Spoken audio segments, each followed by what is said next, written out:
بہلول کا نام آپ نے سنا ہوگا، یہ مشہور مجاذیب میں سے یہ مجذوب گزرا ہے۔ تو یہ دریائے دجلہ کے کنارے گھومتا تھا اور لوگ اس سے ملتے تو جو اس کی زبان سے نکلتا وہ پورا ہو جاتا۔ تو ایک دن دریائے دجلہ کے کنارے یہ گھوم رہا تھا کہ ہارون رشید اپنے مکان کی، اپنے محل کی چھت پہ ٹہلتے ٹہلتے بہلول کو دیکھتا ہے۔ تو خادموں کو کہا کہ ذرا اسے میرے پاس حاضر کرو۔ شاہی حکم نامہ تھا۔ جو چھت کے اوپر خادم تھے انہوں نے اوپر سے ڈولی پھینکی اور نیچے والوں کو اشارہ دیا، انہوں نے بہلول کو پکڑا اور ڈولی میں رکھ دیا، اوپر والوں نے رسیاں کھینچ لی۔ 2 لمحوں کے بعد بہلول بادشاہ کے سامنے تھا۔ تو بادشاہ نے بہلول سے کہا کہ بہلول ایک بات تو بتاؤ۔ کہا پوچھئے۔ کہا آپ خدا تک کیسے پہنچے ہو؟ تو بہلول نے مسکرا کے کہا جیسے آپ تک پہنچا۔ تو بادشاہ کا تو خیال تھا کہ کوئی بڑی باریک بینی سے کوئی فلسفہ بتائے گا، لیکن یہ 2 لفظوں میں اس نے کہہ دیا جیسے آپ تک پہنچا۔ بادشاہ نے کہا میں نہیں سمجھا، حضرت آپ سمجھا دیجئے۔ تو بہلول نے کہا کہ حضرت میں خود آنا چاہتا تو دیوان خانے میں جاتا، درخواست لکھ کے لے جاتا، پھر جمع ہوتی، پھر کئی واسطوں سے ہوتے ہوئے آپ تک پہنچتی، آپ پھر مجھے وقت دیتے ملاقات کا، 6 ماہ بعد، سال بعد۔ اس وقت پہ میں تیار ہو کے ملاقات کرنے آتا، آپ کے کوئی شاہی مہمان آ جاتے تو پھر ملاقات منسوخ ہو جاتی، پھر بھی آپ کی مرضی ملاقات ہوتی نہ ہوتی۔ میں چاہتا تو مہینے سال لگ جاتے، لیکن ملاقات پھر بھی آپ کی مرضی پہ، اور جب آپ نے چاہا ہے تو 2 گھڑیاں بھی نہیں لگی۔ تو کہا بندہ چاہے تو کروڑوں سال بھی بیت جائیں، اس کے قرب کی کوئی انتہا نہیں ہے، لیکن جب وہ چاہے تو 2 گھڑیاں بھی نہیں لگتی۔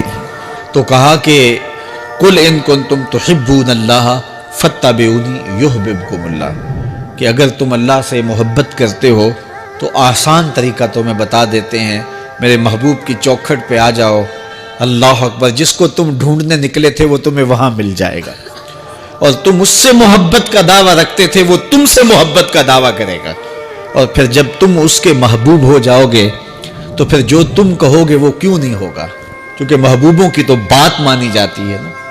یہ نظام الدین اولیاء علیہ رحمہ کو محبوب الہی کہتے ہیں نا۔ ان کا واقعہ بھی علماء نے یہ لکھا ہے، صوفیاء نے، کہ ان کے شیخ حضرت بابا فرید الدین گنج شکر رحمۃ اللہ تعالی علیہ ایک دن موج میں آ گئے اور کہا کہ نظام الدین محب بنو گے یا محبوب بنو گے؟ تو یہ بڑی خدمت کرتے تھے اپنی شیخ کی، تو کہا کہ محب بنو گے یا محبوب؟ تو کہا حضرت اگر اجازت ہو تو اپنی ماں کو نہ پوچھاؤں۔ اللہ اکبر، ان لوگوں کی مائیں بھی تو صاحب حال ہوا کرتی تھیں۔ تو کہا کہ اگر اجازت ہو تو اپنی ماں کو نہ پوچھاؤں کہ محب بننا ہے یا محبوب بننا ہے؟ کہا جاؤ تمہیں اجازت ہے۔ تو گھر کی طرف روانہ ہوئے، 1 دن کا سفر کیا۔ راستے میں ایک فقیر تھا مجذوب، جو راستے میں بیٹھا تھا، حالت اس کی عجیب سی تھی۔ تو یہ سلام کر کے گزرنے لگے تو وہ مسکرا کے بولا محب بنو گے یا محبوب؟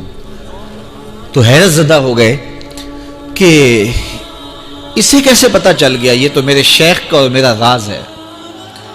تو رک گئے، کہا کہ حضرت اگر آپ بتا دیں تو بہت اچھا ہو۔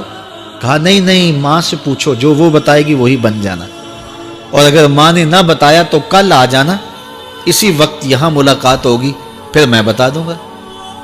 خیر چلے، رات کو پہنچے، والدہ کی خدمت میں سلام پیش کیا، پاؤں دبائے اور کہا کہ شیخ موج میں آ گئے اور کہا محب بنو گے محبوب بنو گے؟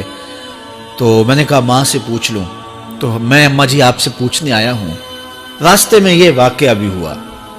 تو ماں نے کہا کہ بیٹے تم صبح ناشتہ کر کے پلٹ جانا، اور وہ جو راستے میں تیرے دل کی بات بوجھ گیا وہ کوئی صاحب حال تھا، وہ تمہیں صحیح بتا سکے گا کہ محب بننا کہ محبوب بننا۔ خیر یہ صبح ناشتہ کر کے ماں کے پاؤں پکڑے، اجازت طلب کی اور واپس نکلے، اور وہاں جا کے دیکھا تو کوئی فقیر نہیں ہے۔ بڑے حیرت زدہ ہوئے، دائیں بائیں سے پوچھا کہ یہاں کل ایک بابا بیٹھا تھا۔ کہا وہ تو کل کے فوت ہو گیا۔ تو کہا اس کی قبر کہاں ہے؟ کہا قبر کس نے بنانی تھی اس کی؟ وہ گندگی کے ڈھیر پہ لوگوں نے پھینک دیا۔ دل میں بڑے حیرت زدہ ہوئے، اتنا باکمال تھا، لیکن اپنی حالت یہ، خیر وہاں چلے گئے اور جا کے کھڑے ہو کے پوچھنے لگے، بندہ خدا دل کی باتیں بوجھتا تھا، اور میرے ساتھ وعدہ کیا تھا کہ اگر ماں نے نہ بتایا تو کل آنا، اور اپنا پتہ ہی نہیں تھا کہ کیا ہونے والا ہے۔ یہ بات کہی تو بابا اٹھ کے بیٹھ گیا۔ عرش فرش تے بانگا ملیاں تے مکے پہ گیا شور، بلے شاہ سا مرنا ناہی تے گور پیا کوئی ہور۔ ہاں اٹھ کے بیٹھ گیا اور کہا کہ نظام الدین، محبوب بننا، محب نہ بننا۔ محبوں کا یہ حال ہوتا ہے، نہ کفن ملتا ہے نہ دفن ملتا ہے۔ محبوب بنو گے تمہاری قبر پہ بھی میلے لگیں گے۔ فَاتَّبِعُونِي يُحْبِبْكُمُ اللَّهُ، اگر حضور کی اطاعت کرو گے، حضور کی فرما برداری کرو گے تو تم محبوب بن جاؤ گے۔ جب کوئی حضور کا ہو جاتا ہے تو رب اس کو اپنا محبوب بنا لیتا ہے۔ تو حضور کی محبت خدا کی محبوبیت کا ذریعہ ہے۔ اور حضور کے صحابہ کی زندگیاں دیکھیے کہ انہوں نے حضور علیہ السلام کے ساتھ کیسے پیار کیا، حضور کی محبت میں اپنی عادتوں کو بدل دیا۔ حالانکہ عادتیں نہیں بدلی جاتی، طباع کا اختلاف یہ فطری بات ہے۔ ایک کو ایک چیز پسند ہوتی ہے، دوسرے کو وہ چیز پسند نہیں ہوتی ہے۔ بعض اوقات ماں کو مسئلہ ہوتا ہے کہ یہ چیز اگر میں تیار کرتی ہوں تو میرا دوسرا بیٹا نہیں کھاتا، تو اس کے لیے بعد سے الگ سے کوئی چیز تیار کرنی پڑتی ہے کہ اس کی ڈیمانڈ یہ ہے اور میرے اس بیٹے کی ڈیمانڈ یہ ہے۔ لیکن صحابہ کی زندگیاں دیکھیے، انہوں نے اپنی طبیعتیں بھی حضور کی طبیعت کے سانچے میں ڈال دی۔ حضرت انس بن مالک کو کسی نے دیکھا کہ وہ شوربے سے کدو کے ٹکڑے نکال کے کھا رہے ہیں، تو کہا یہ کیا کر رہے ہو؟ کہا میں نے ایک دن حضور کو یوں کرتے ہوئے دیکھا تھا۔ تو طباع کا اختلاف یہ ایک فطری اختلاف ہوتا ہے، لیکن صحابہ نے اس کو بھی چھوڑا اور حضور کی محبت کے سانچے میں ڈال دیا۔ پھر اس چیز کا انتظار نہیں کیا کہ حضور کا فرمان کیا ہے، حضور کی چاہت پہ اپنے مزاج کو بدلا۔ اللہ اکبر۔ حضور علیہ السلام مدینہ المنورہ کی گلی سے گزر رہے تھے، ایک گنبد نما مکان بن رہا تھا، اور ایسے مکان حضور کو پسند نہیں تھے۔ تو آقا کریم علیہ السلام نے پوچھا یہ مکان کس کا ہے؟ کہا فلاں انصاری کا ہے۔ حضور گزر گئے، چہرے پہ تھوڑے سے ناگواری آثار حویدہ ہوئے۔ کسی نے اس صحابی کو بتا دیا کہ حضور گزرے تھے، تیرے مکان کو دیکھا، شاید پسند نہیں آیا۔ 2-4 دن کے بعد حضور دوبارہ گزرے، دیکھا کہ وہاں ملبے کا ڈھیر پڑا ہوا تھا۔ فرمایا صحابی کو بلایا گیا، کہا میں پرسوں ترسوں گزرا تھا، تیرا مکان دیکھا تھا، یہ کیا ہوا؟ عرض کی میں نے گرا دیا ہے۔ فرمایا کیوں؟ عرض کی سنا تھا آپ کو پسند نہیں، سنا تھا آپ کو پسند نہیں۔